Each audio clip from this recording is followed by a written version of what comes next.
Welcome to 2 on the 10.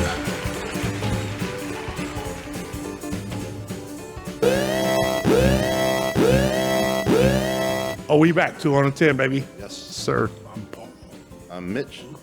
Greedy Nick. It's greedy. My voice crazy. You gotta love. Hey, hold on. Let's give it up. Paul finally hit puberty. Nah. My voice cracked right Sound like there. you're part of No Limit Soldiers, bro. Let me get a little drink on. Nah. Take a little bit of sip of your water there. Take a little sip of your Hoo-dee-hoo. Gotta wet the whistle a little bit there. Goodness gracious. Oh, man. Back for another week? Yeah. We're here. Yeah. Hey, listen. Every week we come back. I definitely enjoy seeing you guys every week. This is time we get to catch up. You know what I'm saying? Definitely. We all got busy lives, you know what I'm saying? But it's just cool that we get to come back and kind of fellowship, you know? Definitely. And talk our shit. Talk our shit, Also, you know, the Greenwood talk, just catching up. I do agree. When Paul first mentioned this as a podcast, you know, and the idea, it was also based on, you know, just throwing some stuff together, being animated, you know, having a platform that we talked about for years. When I can't even remember live stream was popular. Remember, we were like, let's get on, let's have a happy hour and start talking shit. And before people even knew what a podcast word was, remember, we were talking live stream. Yep. And we always talked about trying to do it. And you came back, you know, plus it'd be a good excuse just to, you know, keep, I mean, again, not keep a friendship going, because we've, you know, been brothers for since the last decade, Right. you know, or 2 decades, whatever. But it was just an excuse to interact in a way that we all have common bonds, you know, Right. like, because again, life kind of grabs you sometimes and, you know, brings you in separate ways. And so it's like, you know, we have this common bond we have that just allows us to tap in more often than if not, you know. Right. And so, yeah, then we, you know, and obviously Greedy came in. So, yeah, no, they're definitely a blessing.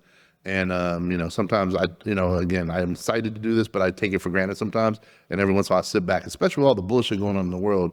I'm like, man, no, it's definitely a blessing to be with you guys at this table and to, you know, to just rattle off whatever we want to do because it's our show, so we can. Yeah.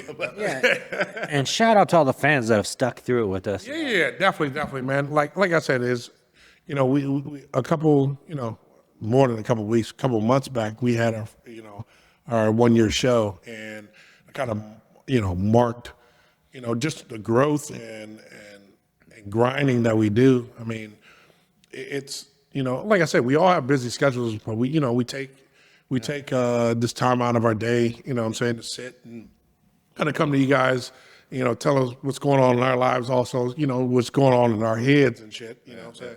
It's actually kind of therapeutic, and it's cheaper than therapy, to be honest. Yeah, and then also you kind of get, you know, kind of what we talk about, you know, during the day, or when we see each other, you know what I'm saying? It's kind of having an insight to kind of our, I call it barbecue. You know, some people call it barbershop. Barbershop, barbecue. You know, yeah, exactly. It just, you know, our talk that we have. So, like I said, we have a great friendship. We have many friends that we, you know, that we talk to, but this is kind of our close. Yeah, no, without a doubt. You know, and the other thing too, I can't express enough. It's so amazing to. I mean, this is organic and genuine. We still haven't spent a penny on ads or anything. You know, we're just kind of letting it, you know, kind of take its own course, at least for now. And it's so pretty cool to, like, somebody new to hit me up every week. Like, and I'm like, damn, they listen to the podcast. I didn't know that. Yeah. And it's like, wow. And then they have more info on it and talk about specifics of a show, you know, 10 weeks ago or 4 weeks ago and stuff. And there's some, you know, it's pretty crazy. So you all are appreciated, you know, seriously. And the crazy thing too is, like, some people listen on like Spotify or Apple Music or different places, don't even know they can watch us on YouTube. So, you know, if you don't know, we're on YouTube too. You can subscribe to our channel and actually see our beautiful faces and watch us crack each other up and make fun of each other and have a good time. You can see Nick wears Greedy hat every week. Every week, baby. I'm gonna start selling these things. That is the truth. But hey, let's get right into the show, man. We, you know, our segment, you know, for our new listeners and people who are not kind of familiar with the show, as you know, we talk about our weekend first. We always go into that.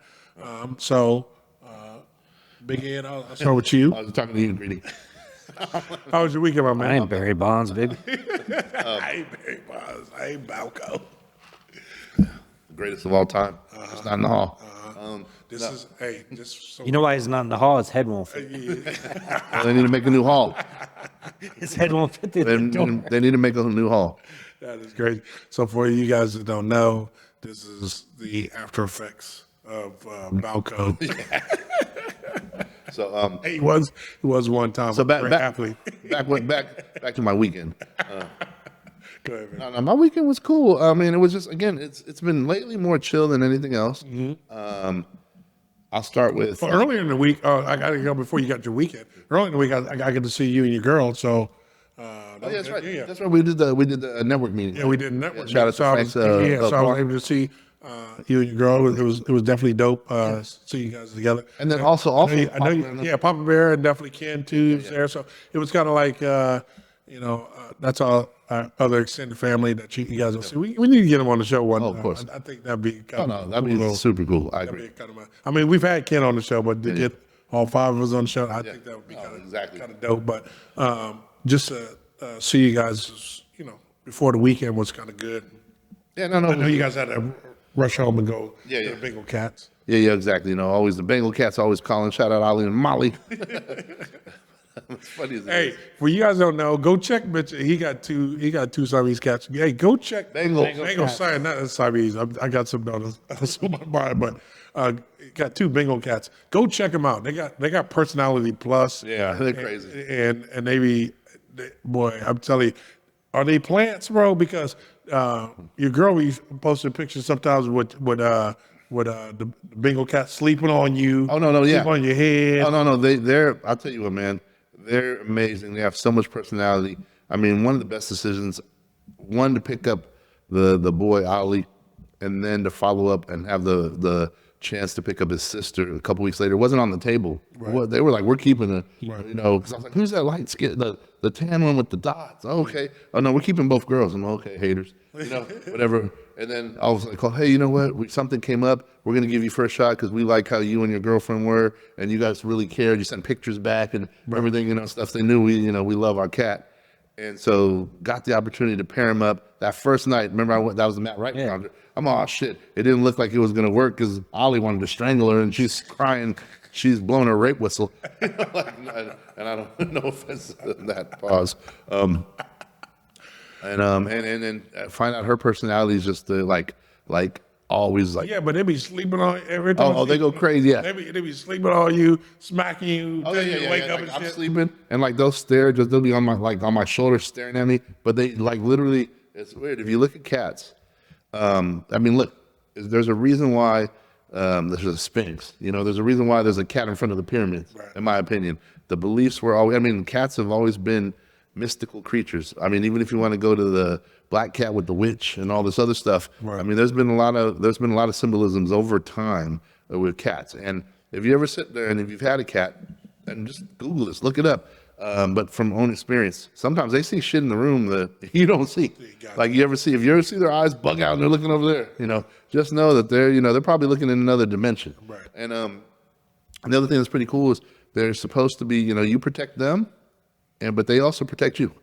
And especially from spirits and other things like that. That's like at least the beliefs. And I truly believe that. But either way, one of the best decisions ever in my life to pair them, first of all, to get him, and then somehow to get the opportunity. And we thought we were crazy. We weren't ready for that shit. We just moved in together. Right. And then all of a sudden we're going to take in 2 crazy-ass cats. Right. The best thing I've ever done in my life. Right. Like, seriously, it's actually tying into a bigger plan that wasn't even written. So sometimes, you got to trust your inner compass. So with that said, going in the weekend, yeah, because if you and Chris can, keep 2 cats alive, y'all keep a baby alive. Hey, I'm gonna be 1,000%. Those are our babies. Like honestly. Like Chris, we'll get her on the show. She'll be the first to tell you that. Those are like, man. I joke around. I swear on everything.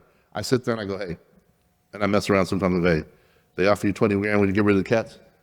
Nope. I go, no, seriously, would they 100 grand in a briefcase right now? Would you get rid of the cats? Hell no. Quit asking me that.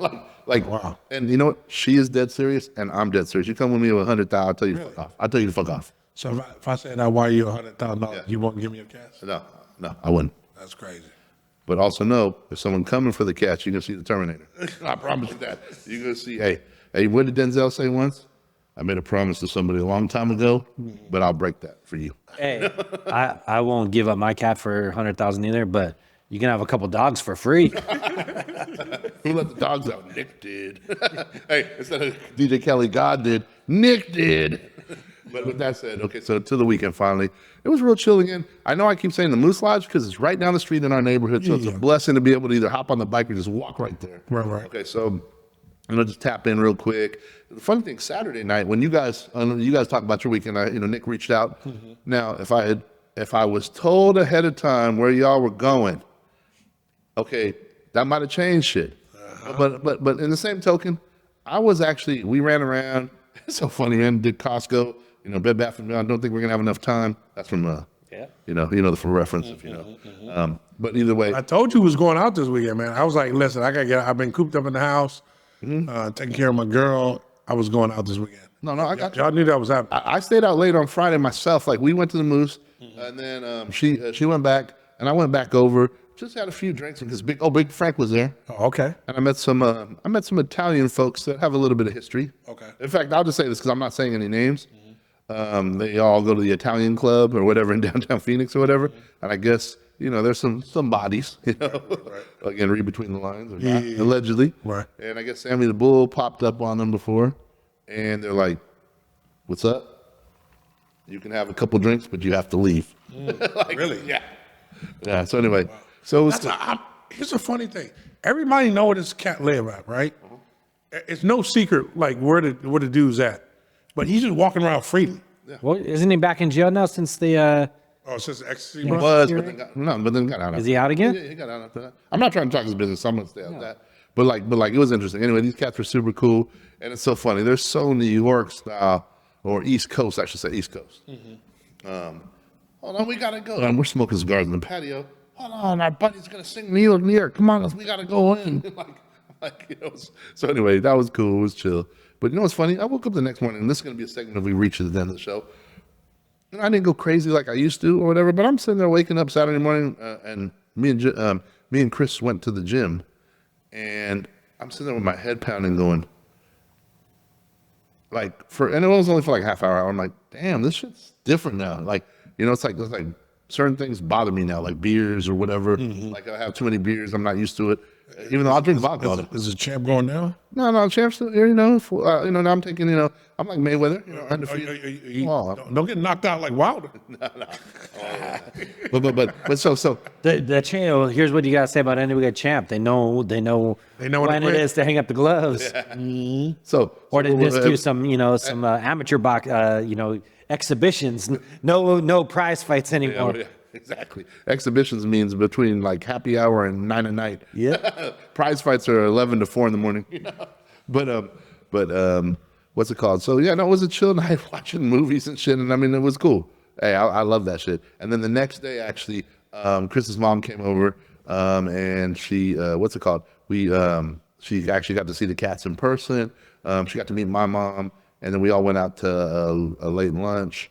And so it was cool. It was a cool Sunday, and then after that, we had just enough time to go hit the patio and Moose, and so it was cool. It was cool. I'm trying to think if I did anything food wise that was interesting. Oh, you know what I did do? I did do this special that's super amazing. In case you guys know, it's at Texas Roadhouse. Oh, I wonder where you heard about that. No, actually, okay. Greedy did lace me on that. I just wanted to steal it for a second, but I did do that. What's it called? You get 4 steaks, and it's not at every store, but you get 4 steaks. You get 2 large sides. Yeah, 2 large sides. Big ass salad, like a tray of salad, and a dozen of those breads with the butter. And they give you like a whole, basically like a regular size thing of butter. $49. $49 for 4 steaks? Yeah. So it feeds 3 people. Okay. And it feeds me. I got 16 ounces of steak. They had the other. So yeah, it was cool. So yeah, shout out Texas Roadhouse. You got to look for it. They don't even announce it. Did you go to the one on Power? No, they don't have it at that one. They only Baseline. Stapley. Oh, Stapley. Oh, yeah, got you. Yeah. So it's a family specials, and they have 3 other ones too, but that one's the best one. Okay. So anyway, I had that, and I think that was it with the food. That was it. So yeah, How do you like your steak cooked? Medium. Okay, all right. What about y'all? What about you guys? Medium? I don't know if Paul was well done. Well, first of all, I was well done. No, I was well done for a long time, bro. And then I backed it down. Chefs used to tell me, like sometimes they'd be pissed. Like I've been a kid ever since I was a kid. My mom did lace me on filet. I got a filet mignon, and all of a sudden, like you know that we're gonna butterfly this, right? Yeah. You can tell the disappointment in their faces from the waiter to the chef. Hey, our chef's gonna butterfly this, all right? And then now you start, and then finally someone spoke to me when I worked at restaurants. You know, if you order well done, if you don't order at least medium, they're going to give you the shit cut because it's not going to matter. They're going to burn it and cut it in the middle. Or they're going to take two steaks that are just fucked up and throw them together. You know, so I'm like, you know what? Yeah, we're a team medium. You know, but I always go like my shit's like I always tell them, and they know what I mean. I always tell them medium plus when I go get my shit, and it comes out perfect for me. You know what I'm saying? I just don't like I really don't like my plate full of blood. I agree. Now who is it? It's Mama Bear, right? Reeks. She likes that shit blue. I mean, I like medium rare, but Motherfuckers are nasty. Yeah. No, I don't need the blue vein. Pause. You know. Yeah, but that's what I'm saying. I can't have that shit still bloody. Exactly. If the blood, okay, here's the thing. You know, everybody wants. I don't care about the pink in the middle. Here's the thing, I don't want the blood crossing, trespassing on the potatoes. You know what I mean? Like, Exactly. I will call the police. Exactly. Do not trespass the blood on the potatoes. Exactly. That's my number one rule. Listen, I put myself on blast all day. I used to be a fucking well done thing. Yep. Or medium well. hey, my girl's well done. And I found this video on TikTok the other day. It's these guys that are at like a barbecue and they're like, hey, how do you want your steak? And the first guy's like, I'll take it medium. The other guy's like, I'll take it medium rare. And the third guy's like, I'll take it blue rare. And the fourth guy goes, I want mine well done. And they all just turn. And all of a sudden he's on the ground and everybody's just pounding him. Yeah, I saw that. Yeah. I was laughing. I showed it to her because every time we go out, she tries to order well done. I'm like, you cannot order don't order a filet if you're going to order it well done. Like, just tell her medium well. Get a sirloin. Yeah. You know what? Fucking steak sounds so good tonight. You know what? Me and my girl had, it was a couple of weeks back, we had this steak at this chop place over here in Ocotillo. I might go fuck with that shit the next couple of days. Ooh, that shit sounds so good. But go ahead. Okay, so that was So that was your weekend. that was my week. I love it. See, that's what happens when you start getting around that 75, 80 years old. You start fucking losing your thought and fucking mid-sentence and shit like that. Anyway, Greedy, Yeah. talk to me, baby. So my weekend, I met up with a good friend of mine on Saturday. Who was that good friend of yours? Someone at this table, I think. Okay. But I don't remember. Okay. You meet him at Pickle Park? No. we definitely ain't going to no Pickle Park. We know who it is now. Yeah. We went to a good sushi spot, probably. And I've said this before, and I hadn't been in a long time, just because my girl doesn't eat sushi, and so Come on, you got to take her. You have to. I know. Take her, I told her I think she'll take because I even told my brother too. I'm like, I know you guys don't like sushi, but I promise it's not even. These rolls are so good, like you don't even feel like you're eating sushi. you're eating sushi. Now I know some people are like, well, that's not real sushi. I just like the if you want like just straight. They got sashimi there. They Yeah. do have But sashimi I'm there, saying which is good. If you want that for Shimmy, like shimmy, good, y'all, you shimmy, can y'all. go, Yeah. that's like you can go to like a Nobu or something, but you're not gonna get full. You're gonna have you get some good cuts and you have some flavor, but these rolls that the chef makes there, and shit. now we're talking about Temari Yes. in Gilbert. Clap it up for tomorrow. Temari, Let me tell you. First of all, I've had sushi all up and down the coast. All up and down the coast. The coast of Arizona? No, the coast of the United States, West Coast. Okay. We were in San Have you Fran. met it? We had it in San Fran, remember in Broward? Yeah, We had it right off the line. yeah. We had it right. Yeah, which was good. Tamari still fucking murders it. I'm trying to tell you, it's the best sushi I've ever had in my life. Primo roll, And it was so roll. funny because Nick hadn't been there at least you said a couple years. as long as fucking since I've been divorced. Probably. That's been fucking over 5 years. Yeah, that's what I'm saying. Long time. So I was like, what? And he was like, yeah. And so I was like, bro, you know what I had to order off the rip, right? Yeah, primo roll. Primo roll. So for people who don't know, Temari fucking sushi spot. It's a hole in the wall in Gilbert. It's in between. If you want to find it, it's down off Val Vista in between Guadalupe and Baseline. Yep.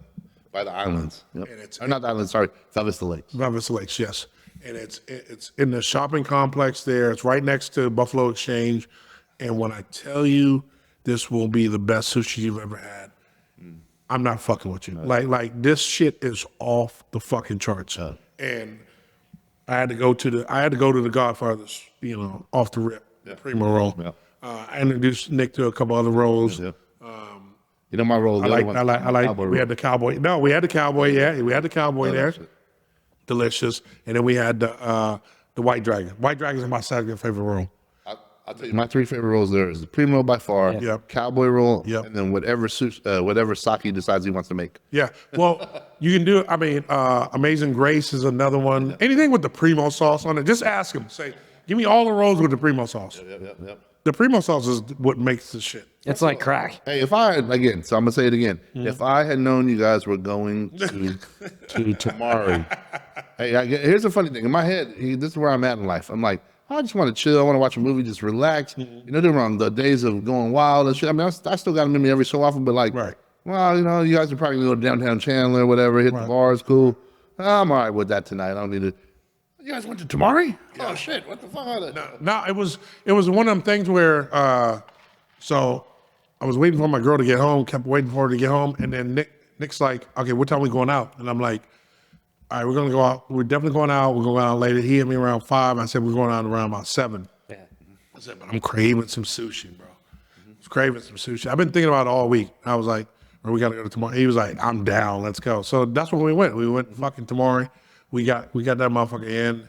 I'm, I get to tell the weekend along with Nick because we kind of fucking hung out on Saturday night together. But, then we went from. Oh, by the way, I heard the man himself, Saki, asked where your friend was at. Yes.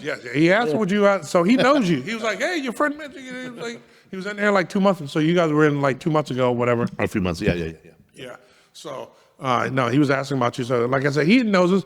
Bro, we've been going there for fucking over 10 years. Over 10 years. I mean, easily over 10 years. And I can easily say this. The truth of the matter is, I remember when Paul said the best sushi spot ever is on Val Vista and Guad, ever in the world. Yeah. Or in the United States. He said, I go, all right, I got to go. And so I went the next fucking day, checked out. I'm like, oh, fuck, you're definitely right. And remember, Nick, I brought you for the first time. Remember? Yeah, that shit was so good. And then they got some of these other rolls that I haven't even gone back to because I'm so set on my roll. But they got like the kiwi roll. They got the apple roll. Here's the thing. When you go there is when you eat. The thing I love about his rolls is each bite has a different flavor. Yeah. And that's what I love about it. It's like, There's an art to the shit. And it has really good texture too. yeah. And Like it could be crunchy and soft. Yeah, and it's but it's like different flavors every time you take a bite, and that's what I love about it because it changes your palate as you're fucking eating. I'm trying to tell you, if y'all don't know about it, go fuck with it right now. But so we went from there, and like you said, we went from there. We went to downtown Chandler. We had a couple drinks and stuff like that over there. Well, we went up to Piero. Yeah. Yeah, because we had to go up there, have a few drinks up there. Had a few 2Cs and vodka. 2C energy drinks and vodka, you know what I'm saying? And then we went over to Murphy's, had a couple drinks over there, but then we were like, fuck it. Hey, let's go to the casino. And so Casino you're gonna- we actually went to Long Butte this time. Oh, wow. Yeah. Yeah. Long butt. Long butt. Because actually Santa is closer to our house, but we were like, hey, let's switch it up. So we went to Long Butte. We actually, it was pretty dope. So I picked my girl up on the way out because she just had some cosmetic surgery, and she was cooped up in the house. She was ready to get out. So we went to the casino. And so, I'm not a big blackjack player, but I go there and ask the dealer, hey, how the fuck, to do this and stuff like that. Yeah. And blackjack's a kind of game where you can go up, down, up, down. Yeah. You don't get too crazy with it. But if you're trying to play for players' points, it's pretty steady. It's a pretty steady. Yeah, it's a pretty steady. And here's the one thing. I finally learned how to play blackjack because when I was younger, I'd be drunk and I'd get impulsive and emotional. Fuck this, I'm gonna do this, blah, blah, blah. But if you stick with whatever strategy, whether you stick with the same strategy or you play third base and you know how to play third base, you'll be fine. Yeah, I play first. If you don't, I sit on first base and I be asking people. I make friends with everybody at the table because that's one thing I don't like about blackjack. They were like, "Oh, you took the fucking card. Oh, you fucked up." That's why hey, so for people that really don't know blackjack or just a little bit, don't sit at third base. Yep. And if you don't know what third base is, don't sit at the table.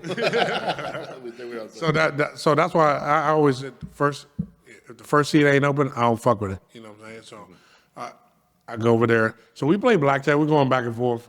Nick got his head busted.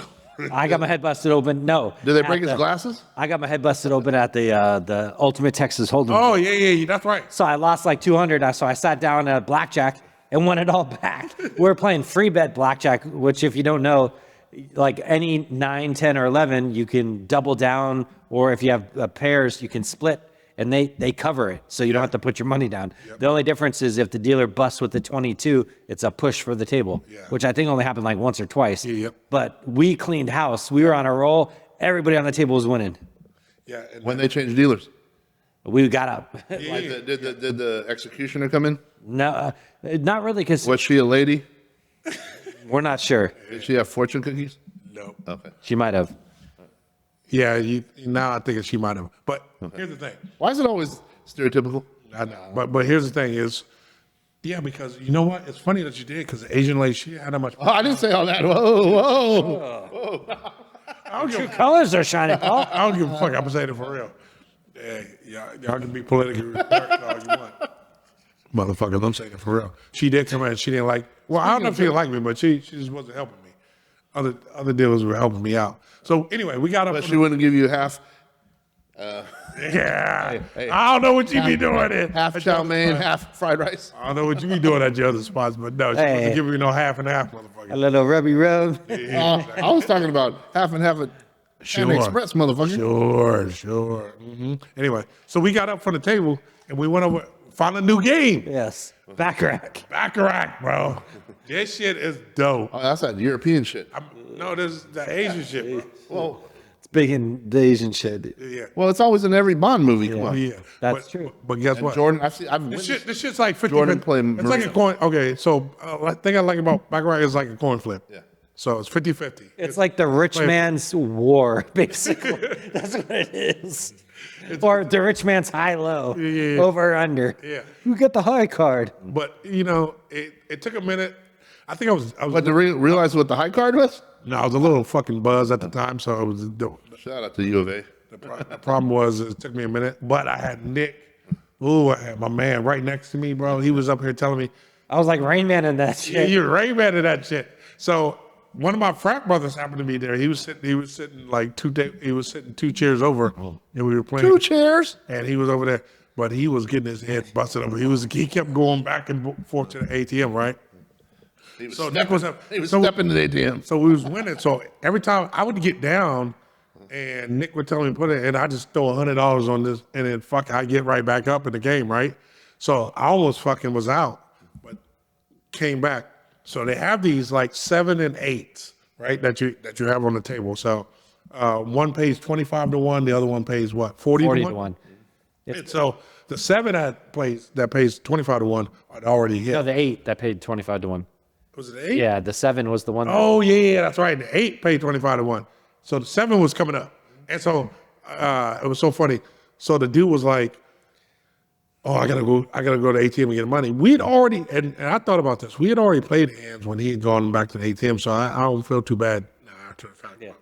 But the second here, I'm going to tell this part. The second he walks away, the dealer's like, "Oh, we're going to play. I feel bad." Every time he walks away, the bonus hits. So sure enough, Paul had money on it. Fucking hits the 7, 40 to 1. 40 to 1. And right as she's paying out, the guy walks back over. He's like, "What the?" And he was salty as hell. He was salty. He was pissed. Y'all supposed to wait for me. I was like, "Bro, hold on. How are we supposed to wait? We in the middle of a fucking Excuse ad. me, Mr. Platter. We supposed to fucking wait for you to get your ass back here for the ATM? Nah, bro." But he was betting like on the 25 to 1 and 40 to 1. He was betting like $20 a hand on each of those, plus like 40 or 50 on the player or banker. So he's going through like 80 to $100 a hand. Hey, Wow, Nick, Coming you out of sound the like the ATM, feds. $500 a. Hey, you sound like the feds with how much info you have on everybody else at the table. Well, I was out of money, so I had to do something. You told me to put it on it. So Yeah. I put that motherfucker on there. We hit. I was up. We Yeah. got the fuck out. Everybody's like, "All right, Yeah, we out. Yeah. They was pissed. So, but guess what? You guys go to Waffle House afterwards? No, I wish. I thought about it. We weren't too far. Yeah, that's true though. Tuki Waffle House. It is true though. But no, we had, like I said, I had to jump in the next weekend because we kind of shared that shit together. So it's pretty dope. That was dope. Definitely dope. But hey, man, let's get into like some real world shit. So, this shit touches home very closely to you. This is back in the day when me, you, and Ken, who was also on the show like earlier in the segments. We all had our business together, right? Yeah, we had that. Yeah. So we had a business together that we was running, but you guys are also doing cards on the side. You guys are always doing cards, fucking as long as I know you. I mean, fucking Mitch owned a card store when I fucking met him. You know what I'm saying? So Here and open the card store in Arizona. Yep.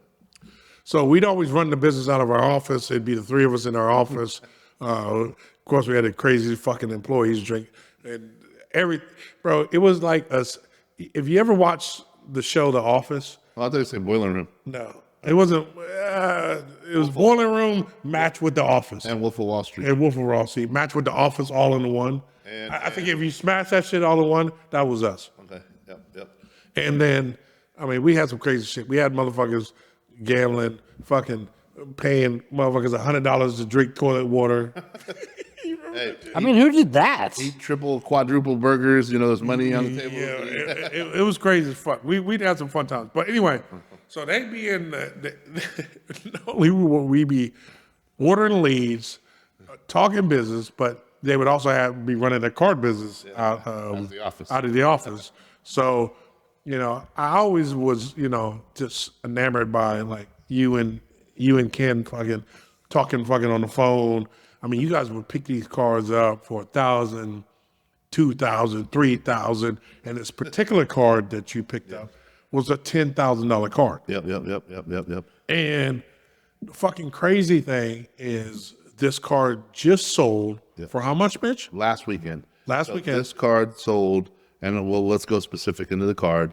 It's a Michael Jordan 101 from 2000, I believe, 3 Ultimate Collection. And it sold for, do you have the exact number, Nick? I think it was like 2.3 million, somewhere in there. 2.9 million. 2.9. I know you said It was like 2.9. Hold on. I'll Look it up. I'm looking it up right now. I sent the picture. Yeah, it's on the text. It was like a 2-month auction on Golden Auctions, which for anybody that knows the sports card game, that's the biggest. 2.928 million. 2.928 million. The card that we owned first. We were the first people to get it. And I'll tell the story now. Yeah, tell the story now, because I got to hear how the fuck did y'all get a hold of this? Okay, so this had to be 2004. Okay, 2004, 2005. But either way, I remember hearing that a card store in Arizona pulled this Jordan card. Okay. And at the time, me and Ken had a business. It was called, we called ourselves Card World or Card Galaxy. And I remember AZ Card Galaxy. And so we were always, but on the scene, we were known as the Arizona Boys. Right. You know, so we go around the country and we really I'm not trying to prop us, but just got to be real. We were the first people were like, we'd show up at a show. We'd always have a table next, shout out my boy, like a brother to me, Greg Lambert, CA Card Shark teammates in Sacramento and in Modesto. Check out his stores for sure. But I've known that cat since I was 16 in the Bay Area, hustling, running around, selling cards. He's one of the people that encouraged me to have a shop in Arizona when I got out here. And that's when I met Ken, and Ken was like, oh, shit, I used to do cards, and that's how it all kind of mixed in. But with that again said, and we told the story before when he was on the show, but what's it called?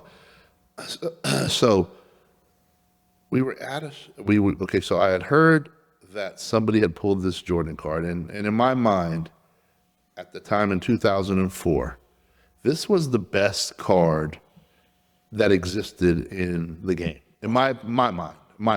Okay. It was a Michael Jordan 1-of-1 Ultimate Collection NBA Logo Man. Okay. And keep in mind, Logo Man, so again, I know this is like French to people, but Logo Man would actually take a jersey that Jordan actually wore. Now, if you can imagine what any game used jersey for Jordan is nowadays, aren't they going like $1 million plus right now? Like for anything They Jordan? can, yeah, hundreds of thousands. Hundreds of thousands to $1 million, easy for anything he's worn. And then they take the NBA logo, so the red, white, and blue silhouette of Jerry West, and they put the whole thing on the card. You have to Google it. Go look up Upper Deck Logo Man Jordan, and it's probably got photos of there. So it takes it's a beautiful card. So they take the best piece off the jersey, the red, white, and blue logo, big chunk. Then Michael Jordan autographs it, and then they put 1-of-1, only one ever made. Right. When I heard that was available, me and Ken had conversations about it, and I'll go to specific. We were in Kansas City. Shout out to Overland Park. That was one of my favorite. Overland Park, I used to live there, baby, for a year. With the Chiefs? Yeah. Yep. One of my favorite places to just go do shows, because not only would we grind, they had a couple restaurants right there. You'd have to go Barbecue. Gates. Barbecue. We'd have One to go and a to half. Jack Stacks. Oh, you like Jack Stacks over Gates? And then guess what? We take a 30-minute Uber to the city, to the strip with the 40 bars, the Missouri line. Oh, you talking about yeah. You talking about fuck man, what is it? Not Broad Ripple, but that's in Indianapolis. Oh man, I know what you're talking about, but it's a college right down, but it's right on State Line Road. Like 40 bars. Yeah. So, oh, bro, I used to party out there, so it's every crazy. time we went there. And so we're in the cab ride there. True story. And I go, hey, Ken, hey, what if? And we're getting ready for the next day. We did the show on Friday night. Where Saturday and Sunday are going to be bigger days. Hey, what if the Michael Jordan 101 logo man comes by? What the fuck we do? What do you think that's worth? What do you think that's worth? I don't know, bro. I think it's worth like 15 grand. Me too. Are you hearing sirens? I am. I know. I thought they were in my headset. They're raiding us. It's the 5-0. We got to go, everybody. Thank you. Have a good night. The feds are watching. Hey, they caught on to Mitch. So anyway, The question is theories have caught up. these are not the conspiracy theories you're looking for. But so anyway, so we're seriously in this cab. We already got a little buzz on from dinner. And then we're going our way, half-hour ride downtown. We're talking back and forth. Right. We both agree. What do you think that car's worth? Or what do you think we pay? 15,000. 15,000. We both like fucking Rain Man. 15,000, 15,000. What do you think it goes for? 25,000. 25,000. Yep. All right. You down? I'm down. All right, we got to find that fucking card. So here's a little funny tidbit to that story. We didn't find it in Kansas City. There's only one in the fucking world. Okay. But the next fucking day,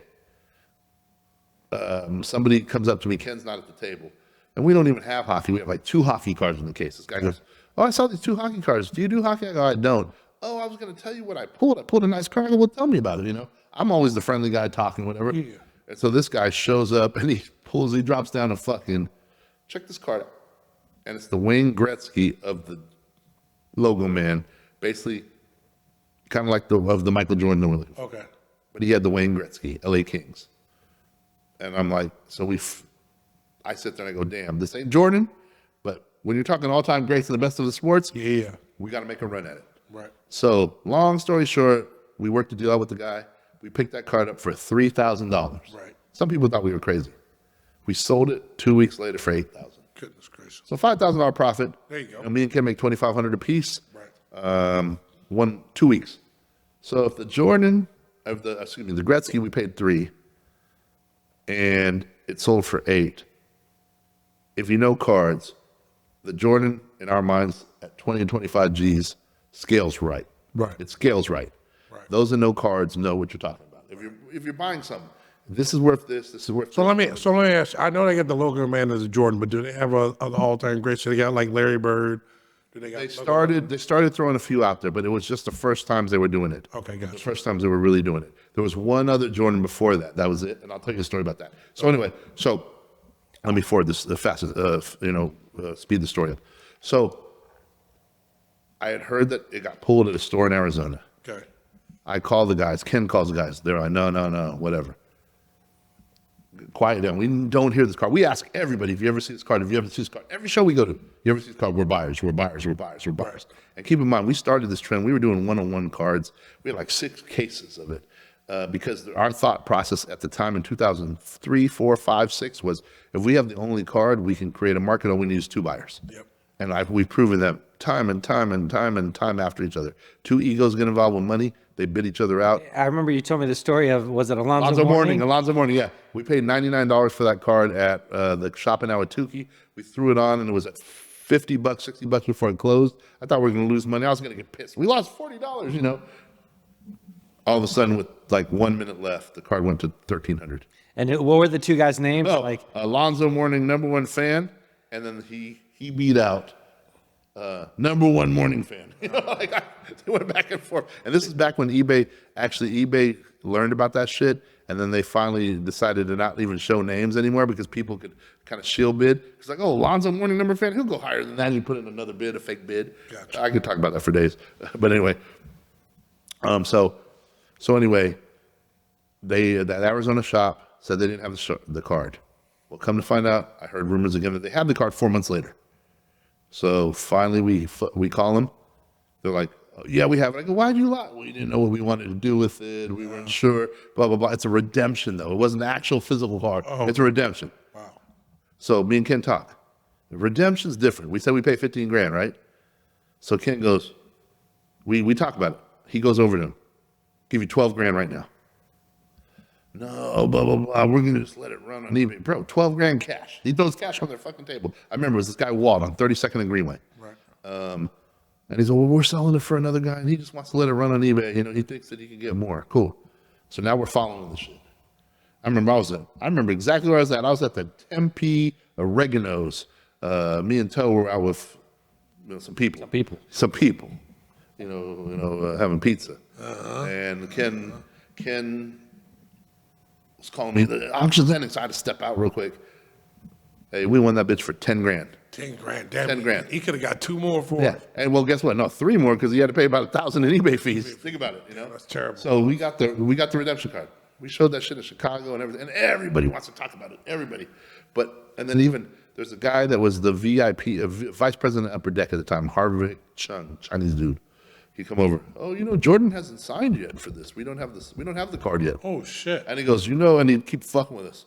What do you want for it? You're the VP. Why the fuck would you want to buy it back? Right, yeah. And he might not. If he doesn't sign, we'll have to. No. If he doesn't sign, you'll be hearing from our lawyers. Right. We bought this shit, whatever. Right. And so finally, like a month or 2 later, he comes back. We always do Chicago. Hey, he just signed.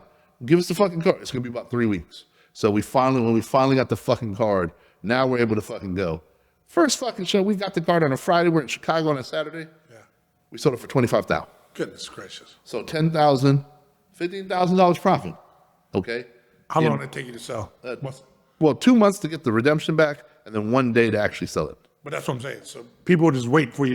They just wanted it physical. They didn't want to fuck with it. Yeah, but And let me just tell you this: while we had it on display for like 2 hours at the show, somebody else came by with the only other one in existence from some other product, a lesser product. But it was fucking yellow floor. It was like the yellow wood floor, Jordan 101. It wasn't even as nice. Right. And guess what? They go, do you want this card? Since you have this, what do you want? I'll take 20 grand. I go, bro, we're getting 25. Man, get the fuck out of Hey, here. but guess what? If that card sold, that card sells for 2 mil, 2.5. Really? Yeah. So we had the shot to have 2 fucking grails, So you think that card that you fucking turned down would have gone for fucking 2 mil. Today's market, yeah. Today's market easily. And guess what? If this card would have sold 3 years ago, probably went for 5 or 10. The crazy thing about it is like that Really? that era. So you say Well, during let's- COVID era, if they had put it up for auction, it would have gone for 5 mil. All right, here. This will tell you exactly. So they waited too long. Remember when I used to go to Dallas, right? Yeah. And you had some Lucas. Yeah. What did you pay for those Lucas cards? $400. What did I pay you for them? I think you paid me maybe like 1,000 or 1,200. Oh, 1,500. Was it 1,500? 1,500 because I was trying to get 1,800. I was trying to get 300. Gotcha. And so 1,500, right? You know what I kicked myself in the ass for? At that time, I had the money too. I should have. Well, that's the thing is I wasn't versed in the car. I was just, it was your home. I should have brought up all the fucking Lucas. Yeah, no, I get it. We all should have. But Here's the thing. So at that time, those cards, when people were fucking hiding money and this and what was it, the NIT share and whatever yeah. what's the NFT? fucking NFT bullshit and all the look over here shit and funnel your money out of this and everything's gonna go digital currency. The first time around, that car would have gone to 5 or 10 mil. Really? In fact, okay, let me bring it around. That LeBron James car, we had the Exquisite out of 23 that we bought from Lambert. Yeah. Lambert's still pissed about this because he bought it right in front of us. He bought it for fucking $4 grand. We're like, what the fuck do you want? We thought they were undervalued. I want full fucking book. I'm getting 5 G's for it. All right, here's 5 G's. And he looked, why do I have a feeling I sold this to you too cheap? And then a month later, we sell that shit for like 11 grand. Oh, he was pissed. And then that shit goes for what? 5 mil? Holy Crazy, yeah, during COVID. So the truth of the matter, and I'm not proud of this shit, but hey, we knew what we were doing at the time. We've had So how much? Okay, so let's ask this question. So running through your hands, how much money do you think running through your hands, auction wise, you guys would have got? If you would, if you had the foresight to say we're going to buy these cars, we're going to hold on to it. every car we've ever touched. No, not every car. Just not like like the 101s. 10, Yeah. Like, Give me your 10 best cards. I'd say probably at least 25 to 50 mil. Oh my gosh. But again, you make the money at the time, and that allowed the lifestyle that we experienced. Now, I'm not saying, hey, hindsight, would I rather, like, first of all, we're comfortable in the fact that things happen in life, and we were not going to fucking save that card in some storage locker for 20 years or 10 years. We weren't. We weren't. Right. At a certain point, I got to be honest. You would have had to put that in a safe deposit box where it's never got Well, touched. here's the thing. We paid 10 grand for it, right? Right. If it got to 50 grand, everybody was selling it except for a true collector. Yeah, true. You know what I mean? So there's no way. And then here's the thing. And we would have lost on every Dwight Howard. We sold every Ben Gordon, every Reggie Bush. Yeah, exactly. And everybody else. Because I've always told people this. In the NBA, there's only 5 people worth of shit at any time. Right. I remember this when Vince Carter was the hottest guy ever. He won't be. I remember when people wanted Baron Davis. So did they ever come out with a Luka card, the 101?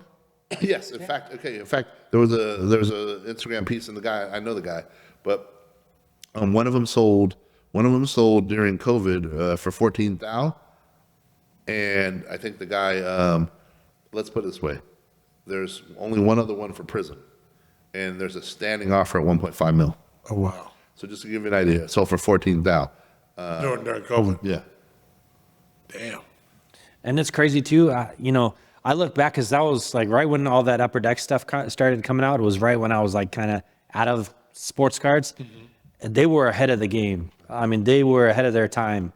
And unfortunately, Yeah, but I remember you were fortunately they lost all their licensing. But Yeah, but Well, let's just. I remember you were telling me a lot of shit was coming back door. Okay, let's talk Like, about like cats like fucking Black John and all this motherfuckers. Whoa. But we gotta put them on blast. I don't like that. No, there was a guy named. Listen, I'll tell you, don't commit a crime. Hey, there was a guy in San Diego named Aaron. I'll just say that. hey, Ron. And we used to take care of the guy. And he found the backdoor link for Upper Deck. And that motherfucker got everything. And let me just tell you this. Remember them black cards y'all used to get? Upper Deck Black. Yeah, Upper Deck You Black. know what? Hey, we used to take care of this cat. He used to sleep on every hotel because me and Ken, we get suites or we get our own shit. Hey, can I just come in and crash on the floor? We'd let him crash on the floor. We would do so well at shows. We'd pay for his dinner just to do it, just to be nice. We'd buy the motherfucker drinks just because we were rolling like that. And when he got the Upper Deck Black cards, and I remember these were like one per case, and he got all of them. And I think he paid, if I'm not mistaken, like $10 or $15 a pack. The dude didn't know what he was stealing. And so he had fucking thousands of packs. And I'm like, and he's selling them to the public at $99, right? And even then, we should have bought them. But in principle, I go, Aaron, what do you want for these, bro? What can we get them? $99. I know, bro, for us, like, $99 fucking dollars. What do you expect? So hold on. We paid for your fucking meals. We let you sleep in our hotels for free, and we're the same as any fucking Joe that walks up here. It was a principle thing. We never fucking bought a fucking pack. Me and Ken were talking about this the other day because he had all the fucking 8 autos with Jordan and Wilt and Jordan, Wilt, fucking. What would those go? What would those go for today? At least 100,000, and he was selling them for 2 or 3, about 3 back then. And so yeah, and that was the biggest. All you have to do is, hey, people know what they're talking about. Upper Deck Black cards. Yeah, I remember they'd be worth more if everybody didn't know they were fucking backdoor. Backdoor. They'd be worth 3 to 5 times because that was KD's rookie year too, by the way. So I'm gonna say enough of that. He got busted. The feds popped in on that shit. Really? And then eventually some other shit Upper Deck did got them to lose their fucking licenses. Gotcha. They were again. Imagine this. You're the big fish in a small fucking pond. I mean, Nick, you've been to the card shows. Well, I've been to mob. Upper Decks. It's like mob. You know what's funny? It's, I was in the Upper Decks laundering, all sorts of fucking funny party for Super Bowl in San Diego. Yeah. Bro, they had, and I don't know if there was anything worth or they were all their shit cards, but they had like the standing coolers that you put like beer and shit in, just filled with cards. Yeah. Oh yeah. There's so much money. They signed Jordan to an. Here's the thing. This is how big Upper Deck is for the people that even care. They signed Michael Jordan to exclusive. I think he's still on their books. On it. And Along LeBron. with, they got Tiger Woods too. Tiger, LeBron, and Michael. They were that big. They were that fucking big. And even when they lost their license, they were still putting out cards with no license with Michael, Tiger, and LeBron. Yep. They still do to this day. Yeah. and They that still just got no license. yeah. Well, they have They license do for it like, hockey. yeah, it's like Jordan in like a suit and he signed it and it's like a 101 and goes for like a ton of money, or Tiger Woods. Because the thing is, you can't get like a Jordan auto or a Tiger Woods auto. First of all, they don't sign shit. Yeah. It's like you can't. So, but they sign for upper deck. So if you can get an auto from one of their cards, they go crazy. Yeah. Gotcha. Yep. That's crazy. All right, we were going to talk about one subject, but I think it's going to take too long. Let's talk about him. All right. Yeah. Talk about Eminem. Guess who's back? Yep. Guess who's back? again. So Eminem just fucking dropped this new song, right? In fact, you want to hear something funny? Yeah. First time I heard it, they were breaking it on. I have satellite radio. Last week when I'm driving home from the podcast, that night I'm listening to the fucking Shade song. 45. Yeah, and I'm sitting there going, "Oh, this is some old shit," because it sounded like Eminem. Right. And I'm like, "Oh, I forget. Guess who's back?" I'm like, I don't remember hearing this shit, but I'm not, And then all of a sudden I didn't realize it was. And then I finally put together with the Nicki or the Megan Thee Stallion line. Yeah. Oh shit! Well, this got to be new. Right. So, I mean, I've listened to the song a couple times. Yeah. Here's the thing. I like Eminem on the fact that I like the motherfuckers that lyrics. Yeah. You know what I'm saying? Is he knows how to spit. He reminds me of old school hip hop. Yeah. None of this mumble rap shit. And he can fucking, y'all think fucking Kendrick and fucking Drake, they always dropping these some, no, motherfucker, this motherfucker knows how to do it. Him, and I'm not the biggest fan of Lil Wayne, but him and Lil Wayne, they know how to fucking do it. You know what I'm saying? I agree. Them two can go fucking at it. Yeah. You know what I'm saying? And so, he dropped a song, a couple of things, like you just referenced the Megan Thee Stallion line that was in there. It was, about getting a feature, but also talking about her feet because she got shot, It was great how he fucking did that shit. I know it was kind of controversial, but that's fucking Eminem, okay? By the way, I love the line because when I realized I'm listening to it, and I'm thinking it's still old school Eminem, right? Right. And then somebody said something about electrician, the way it's light work. Right. And I was like, hold on a second. Light work's been a phrase for like 3 years only. Yeah. So this is saying it's old. It sounded like old Eminem. Yeah. And when I heard that phrase, I'm like, oh, this got me new. What the fuck? But that's what I'm saying is I think he did it real quick to show motherfuckers don't forget. Yeah. But he's got a whole album coming out called The Death of Slim Shady. So they're supposed to be like this is like his final. Got you, but bringing it back. You see the video? It's old Eminem, the t-shirt, blonde hair, battling him. Yeah. But what I'm getting at is the motherfucker's cold, and the argument, and we'll have a discussion on it. Is does he, online they go back and forth. Yeah. They say, he gets a notoriety because he's white, and then on the other side, he doesn't get claimed as one of the greatest rappers of all time because he's white. Yeah. So you take the white out of the equation and just look at this motherfucker's work, his body of work. Okay. I think Nick, you had something about his new song. Fucking, how many streams did it already have? And fucking, it's already got like 35 million streams in 3 days. In 3 where days. Drake's last diss of Kendrick was out for a month and it only had like 28 million streams. So 35 million streams in 3 days. Here's the thing. Well, here's the thing. At his age, he's still. Hold on. First of all, is he? I just want to ask you because I think we're all hip hop heads. Yeah. Is he one of the greatest of all time? I mean, yeah, he has to be. He has to be. I mean, I'm not the biggest fan like I was. Is he top 10? Yes, without a doubt. Yeah. Without a doubt. Here's the thing. If nothing else, and again, I run with a lot of different crowds. I'll just say this.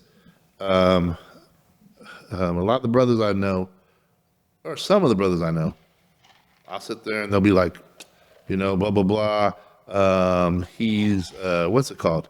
I can't relate to any song. What, they think it's too corny? Well, they think he's corny. They also go, when was the last time you were at a club and his shit played? And if we're talking the hood, or if we're talking, street, they're probably right to a degree. You know what I mean? Because, I get what you're saying. I mean, I get his.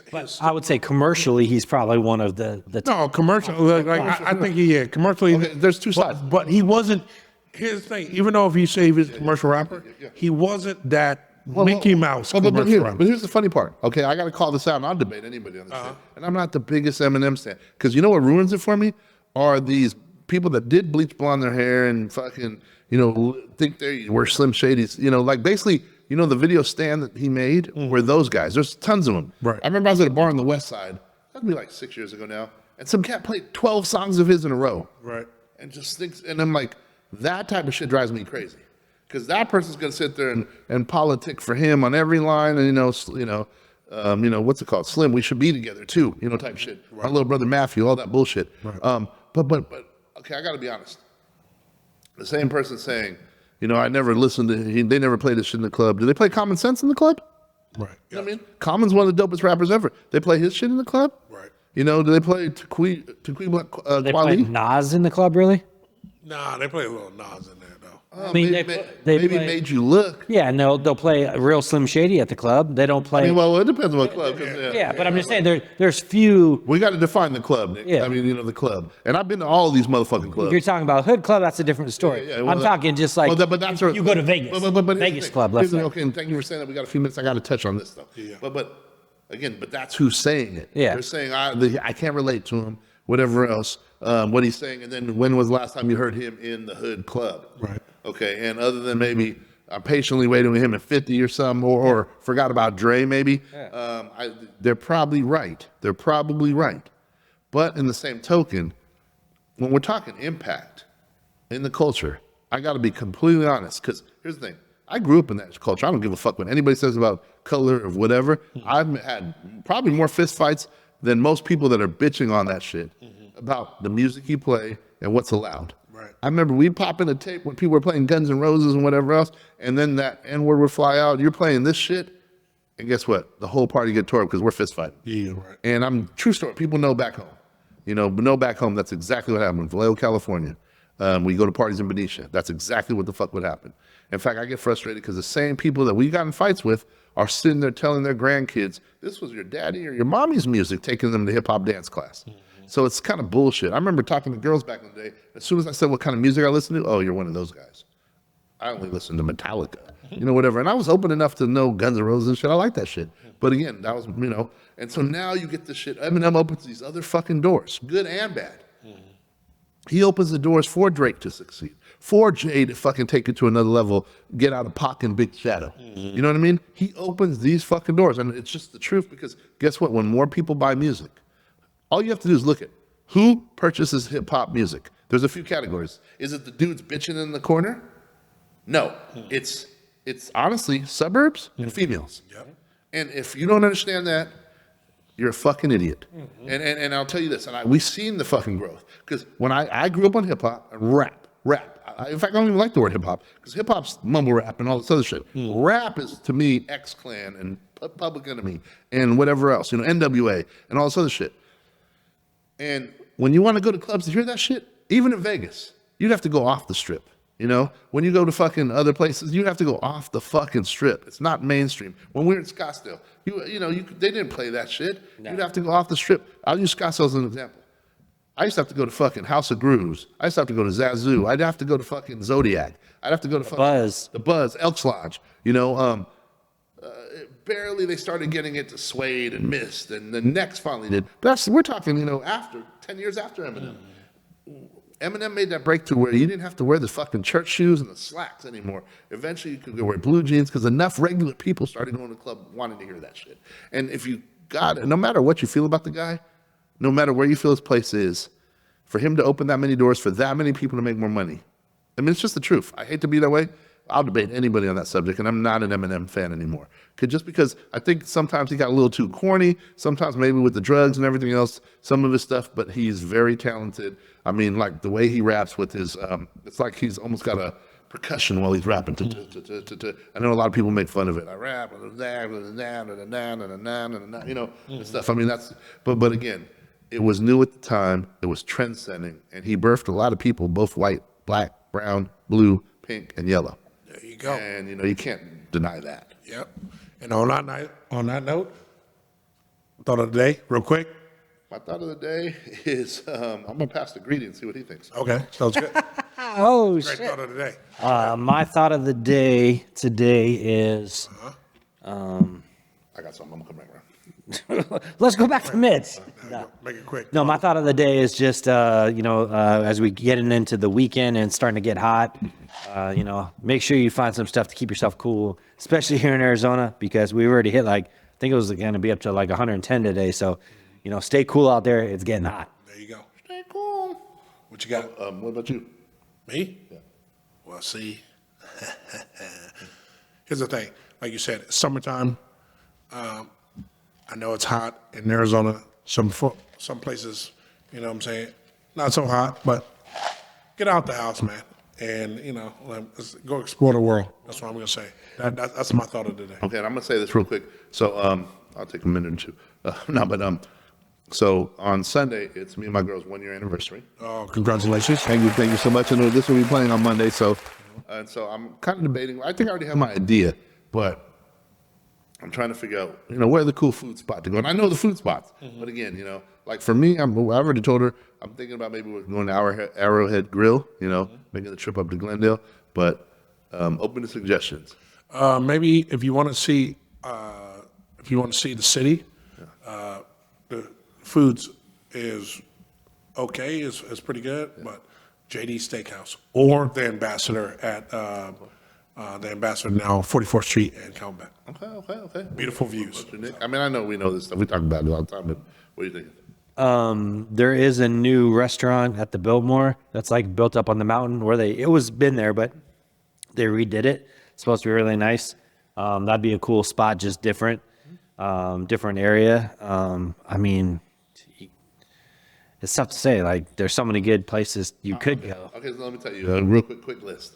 Temari, right? We did Temari for you passed your license, but still Temari. You can always do Temari. Oh yeah. Arrowhead Grill, right? Yeah. Okay. I mean, Ocean's 44. Yes, 44. Dominic's. Yeah. Mastro, City Hall. Yeah. I mean, there's even Uncle Sal's. I mean, I'm just talking like there's so many. It doesn't have to be anything. It's just got to be good food, good ambiance, and then you know what I mean. So I'm trying to think. I'm kind of all over the place. I'm torn, but I'll figure it out. Figure it out and then come back and let us know next week. Yep. All right. Hey, we out. 210. Love you, baby.